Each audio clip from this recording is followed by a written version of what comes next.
এই নতুন প্রজন্ম বোধহয় পার্মানেন্সি বা লং টার্ম ভিশন নিয়ে খুব একটা ভাবতে চাইছে না, আমার যেটা মনে হচ্ছে।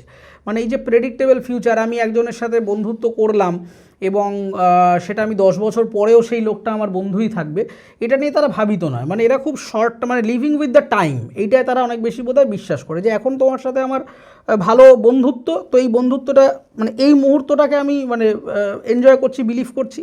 যদি একটা সময় না হয় তাহলে এই বার্ডেন, মানে আমি কোনো একটা আন্ডার কম্পালশান, আমি বলেছি ওই কমিটমেন্ট, তার জন্য আমি ওটাকে কাঁধে করে নিয়ে যাব, এই রকম কোনো বার্ডেন সম্ভবত এরা নিতে চাইছে না। এটা হচ্ছে ফার্স্ট।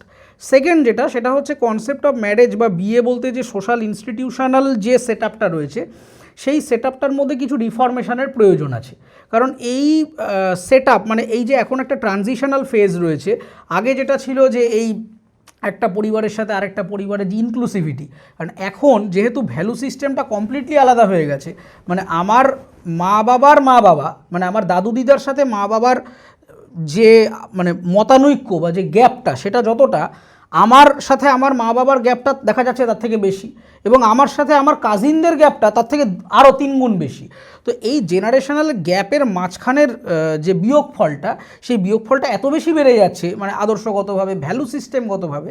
তো সেই অনুপাতে বোধহয় আমাদের এই marriage as a social institution, সেটা বোধহয় খুব একটা চেঞ্জ হচ্ছে না। আর আরেকটা যেটা মনে হয় আমার ব্যক্তিগতভাবে, সেটা হচ্ছে প্যারাডক্স অফ চয়েসেস।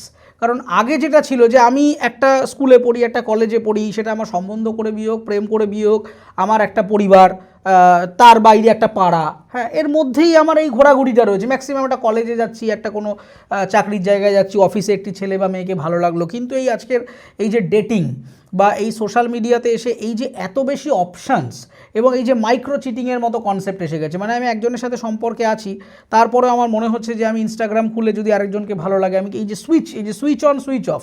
এবং এটা নিয়ে একটা চমৎকার সোশিওলজিক্যাল রিসার্চ আছে, যেটা হচ্ছে ডিজিটাল লুকিং গ্লাস সেলফ। সেটা চীনে একজন সোশিওলজিস্ট করেছিলেন বেশ কয়েক বছর আগে। তিনি বলছেন যে এখনকার ছেলেমেয়েদের মধ্যে একটা ডিজিটাল পার্সোনালিটি ডিসঅর্ডার দেখা দিচ্ছে, মানে বাইপোলার, কিন্তু একই মানুষের মধ্যে সেইটার অনলাইন সেলফ আর অফলাইন সেলফ দুটো আলাদা হয়ে যাচ্ছে।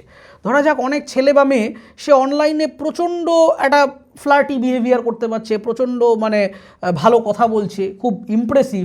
সেই লোকটা যখন আমার সাথে মিট করছে, দেখা যাচ্ছে মা সে তো অতটা মানে এক্সট্রোভার্ট নয়, অতটা কথাও বলতে পারছে না, মানে কীরকম একটা মনে হচ্ছে দুটো ভিন্ন মানুষ।